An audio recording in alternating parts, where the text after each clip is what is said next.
Kevin Warren spoke to, it wasn't even a press conference. He said, so we finally calling the X now. Courtney called the X. It is Twitter to us forever. I don't care what Elon says. It is Twitter forever. But this actually was not a press conference. Shout out our guy, Jarrett Payton. JP had a great interview with Kevin Warren. If you haven't watched that, go check it out with WGN.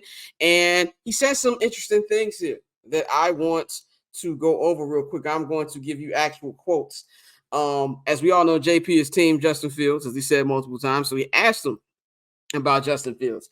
Kevin Warren said this: I am a supporter of Justin because I got a chance to work with him when I was commissioner of the Big Ten Conference. He said he is incredibly talented, he is smart, he works hard, and he wants to be a great NFL football player.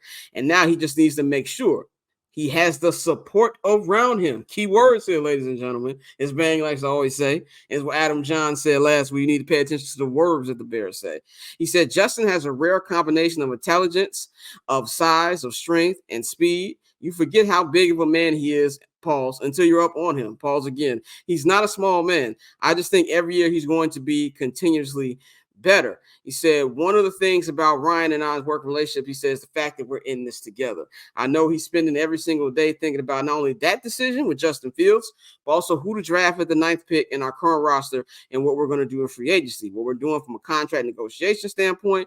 I'm sure he's already starting to play out the draft in his mind. He said, I look forward to going to the combine here later this month and then getting a chance to spend some time together because we're in a very, very unique space in time. He also brought up getting draft capital, as he brought up the amount of picks that the Bears got last year in the CJ, not the CJ Stroud, but the Bryce Young deal. So I'm gonna go to you, Bang, first.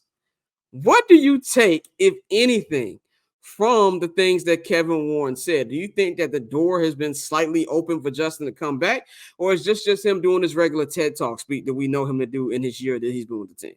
Oh, this is definitely TED Talk speak. Like, this is the situation. You say, come in? Okay. So this is definitely TED Talk speak, man. This is basically him just basically throwing out a whole bunch of words in order for him to let everybody know that everything is on the table, but they still going with Caleb. He's helping out his GM and his football staff and putting that speak out there. But yeah, look, I love Justin. I want Justin here, but the shit just ain't gonna happen. So he's just preparing everybody for the inevitable. I think it was more interesting words around the stadium and the search for new land for the stadium, whether it's going to be that south parking lot or whatever. I think those was the more interesting things. He has a personal relationship with Justin. I don't think he really truly wants to move on from Justin, but I think in their eyes, I'm just saying in their eyes that they feel like it is the best decision. But I think I will say this. I will say this. To give every since mustard seed seems like is Content a is king. right, content is king and a mustard seed of hope, ladies and gentlemen. We have to stop forgetting that free agency is first and the draft is second.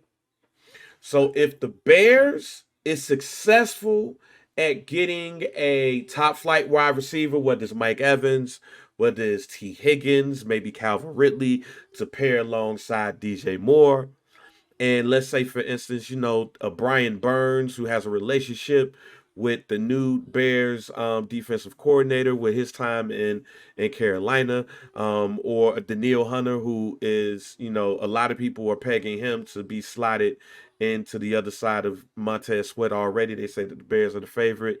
Let's say, for instance, they get a top flight wide receiver and they get Daniil Hunter or Brian Burns and possibly even somebody on the interior. That takes care of a lot of holes before you get to the draft. So maybe that makes it a bit more interesting to posing them to go to the highest bidder and get some more pieces.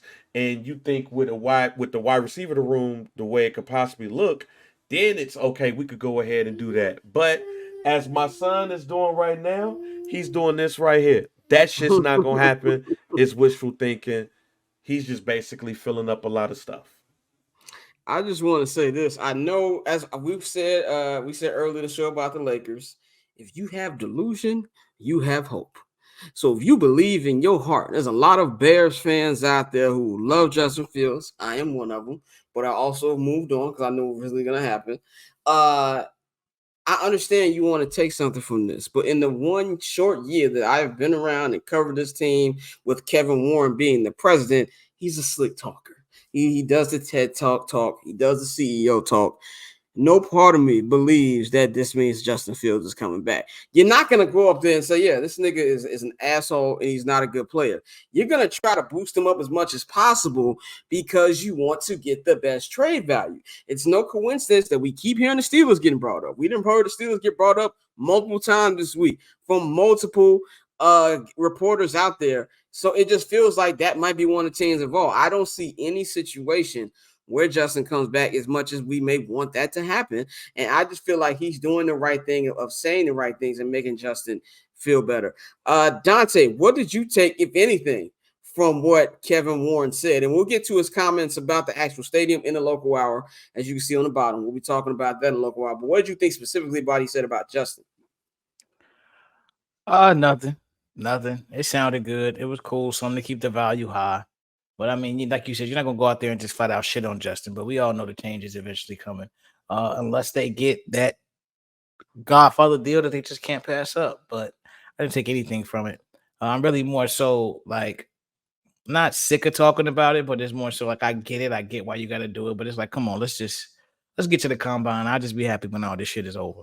And paper on these player haters, old news, money on the other line, so I'm not gonna hold you. Money on the other line, so I'm not gonna